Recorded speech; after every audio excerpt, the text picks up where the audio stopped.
હીરાનગરી સુરતમાં ઠગાઈના અવનવા કિસ્સાઓ સામે આવી રહ્યા છે।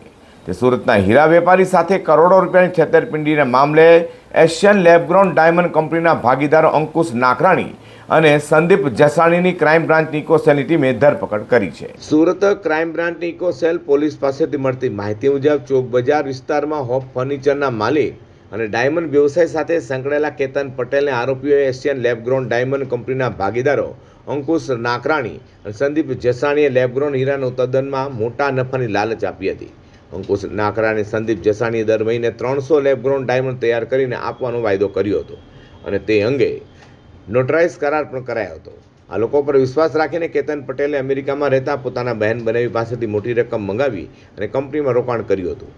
શરૂઆતમાં આરોપીઓએ કરાર મુજબ કેટલાક હીરા આપ્યા હતા, જેને કારણે વિશ્વાસ વધુ મજબૂત બન્યો હતો, પરંતુ બાદમાં તેમણે અચાનક ઉત્પાદન બંધ કરી દીધું અને હીરાની સપ્લાય રોકી દીધી હતી। હીરાની સપ્લાય બંધ થતાં કેતન પટેલનો ધંધો અટકી ગયો હતો। તેમનું કરોડો રૂપિયાનું રોકાણ ફસાઈ ગયું હતું। જ્યારે તેમણે પોતાના પૈસા પરત માંગ્યા ત્યારે આરોપીઓએ બહાના બનાવવાનું શરૂ કર્યું હતું।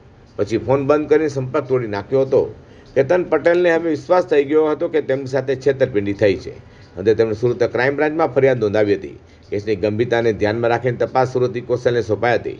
ટેકનિકલ સર્વેલન્સના આધારે પોલીસે ગુરુવારે મોડી રાત્રે કાર્યવાહી કરીને અંકુશ નાકરાણી અને સંદીપ જસાણીની ધરપકડ કરી છે।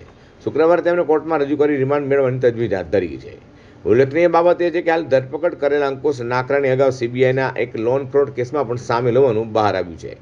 એસઆઈડીબીઆઈ લોન મેળવવા માટે કથિત બનાવટી દસ્તાવેજો રજૂ કરવાના આરોપસર નોંધાયેલા કેસમાં ડિસેમ્બર 2025માં સીબીઆઈ કોર્ટ દ્વારા તેમને દોષિત ઠેરવી સજા ફટકારી હતી। તો બીજી તરફ લેબગ્રોન ડાયમંડ ઉદ્યોગ સાથે જોડાયેલા અનેક કરોડોના વિવાદોમાં પણ તેમનું નામ અગાઉ સામે આવી ચૂક્યું છે।